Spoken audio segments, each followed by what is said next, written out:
नहमदुन नसल्ली अला रसूलिहिल करीम अम्मा बाद बिस्मिल्लाहिर्रहमानिर्रहीम मोहतरम सामीन व नाज़रीन, पाकिस्तान का योम आज़ादी 14 अगस्त को मनाया जाता है। आज से तकरीबन 78 बरस कबल 1947 को पाकिस्तान मारज़ वजूद में आया। ये अगस्त की तो 14 तारीख़ थी, लेकिन रमज़ानुल मुबारक की ये 27वीं शब थी। अल्लाह रब्बुल आलमीन ने ये मुल्क हमें अता किया। इस पर अल्लाह का जितना शुक्र अदा किया जाए वो कम है। और आज़ादी की जो कद्र है, ये जो अजीम नेमत है, इसकी कद्र अगर किसी से पूछनी हो तो आप जो पिंजरे में बंद परिंदा होता है, अगर उसके पास ज़ुबान हो तो वो आपको बताए कि वो आज़ादी को किस नज़र से देखता है, बमुकाबला उसके वो परिंदा जो आज़ाद फ़ज़ाओं में घूम रहा होता है। तो हमें ये आज़ादी मिली है इसलिए कि हम इस मुल्क में ला इलाहा इल्लल्लाह मुहम्मदुर रसूलुल्लाह का निज़ाम नाफिज करें। और पाकिस्तान का मतलब क्या? ला इलाहा इल्लल्लाह मुहम्मदुर रसूलुल्लाह। ये उस वक्त असगर सौदाई ने जो नज़म सियालकोट में लिखी थी, वो पूरे हिंदुस्तान में लोगों की ज़ुबान पर जारी हो गई। तो 14 अगस्त ये हमारी आज़ादी का दिन है। इस दिन होता क्या है, आम तौर पर हमारे टीवी चैनल्स पर नग़मे चलाए जाते हैं। हम ये नहीं कहते कि मिली नग़मे ना चलाए जाएं, मिली नग़मे आप चलाएं, लेकिन इसके साथ साथ जो गाने बजाए जाते हैं, जो बड़ी बड़ी गानों की गैदरिंग्स की जाती हैं, कभी गवर्नर हाउस में, कभी जनाब कहाँ, कभी कहाँ, तो पाकिस्तान हरगिज़ इन कामों के लिए नहीं बना।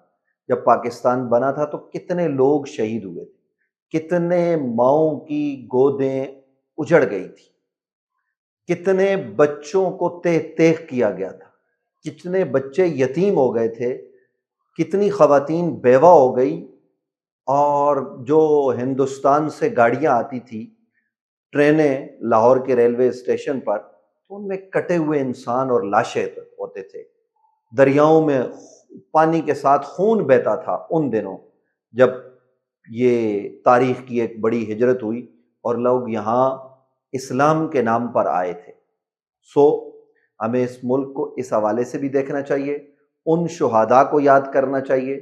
1948 के शुहदा को हम याद करें, 1965 में जो लोग शहीद हुए उनको याद किया जाए, 1971 में जो शहीद हुए और पाकिस्तान के लिए, इस्लाम के लिए जब जब कुर्बानियाँ दी गई, उन शुहदा को याद रखें।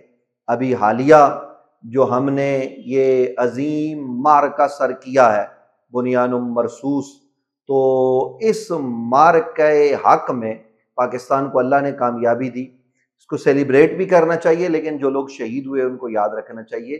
तो यहाँ मैं पूरी पाकिस्तानी कौम से कहूँगा कि 14 अगस्त आप वक्त फ़जर अल्लाह रब्बुल आलमीन का शुक्र अदा करें, कुरान ख़ानी करें, शुहदा को याद रखें, अपने बच्चों को बताएं।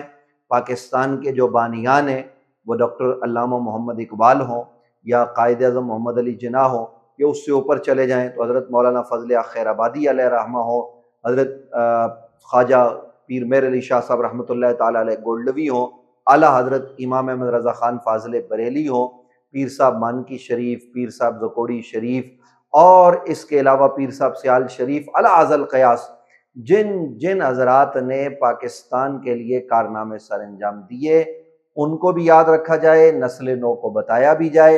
हमारा मीडिया भी ऐसा करे, काश हमारे हुक्मरान भी कोई ऐसी महफिल सजाएं जिसमें हम बताएं कि भाई कायद-ए-आज़म मोहम्मद अली जिन्ना का किरदार क्या रहा, कायद-ए-आज़म मोहम्मद अली जिन्ना का किन लोगों ने साथ दिया है, किन लोगों ने तहरीक पाकिस्तान को मजबूत किया है, किस तरीके से 1940 में करारदाद मंजूर हुई, ये तमाम तर चीज़ें हमें बतानी चाहिए। और उसके साथ साथ जो पाकिस्तान का मतलब है, जो करारदाद मकासद है, उसको पेश नज़र रखते हुए ला इलाहा इल्लल्लाह मुहम्मदुर रसूलुल्लाह की बुनियादों पर इसको हमने आगे बढ़ाना है। नाम की रियासत मदीना नहीं, नबी अलैहिस्सलाम के उसवे हसना के मुताबिक पाकिस्तान को हमने आगे बढ़ाना होगा, तभी हम कामयाब और कामरान हो सकते हैं। मगर न ज़ुबान से नारे तो लगाते रहेंगे और पाकिस्तान का जो हकीकी मकसद है उसको अगर हम फरामोश कर देंगे तो क़यामत के दिन हम जवाबदेह होंगे। اور دنیا میں بھی ہمارا کوئی مقام و مرتبہ نہیں ہوگا۔ لہٰذا میری گزارش ہے باری دیگر تمام پاکستانیوں سے، حکمرانوں سے، کہ وہ پاکستان کے اصل مقصد کی طرف بڑھیں۔ اللہ کرے کہ یہ 14 اگست ہمارے لیے وہ صبح لے کر آئے کہ جس صبح کے بعد پھر کوئی اندھیرا نہ ہو اور پاکستان کا مستقبل روشن ہو۔ اللہ کرے کہ ایسا ہو۔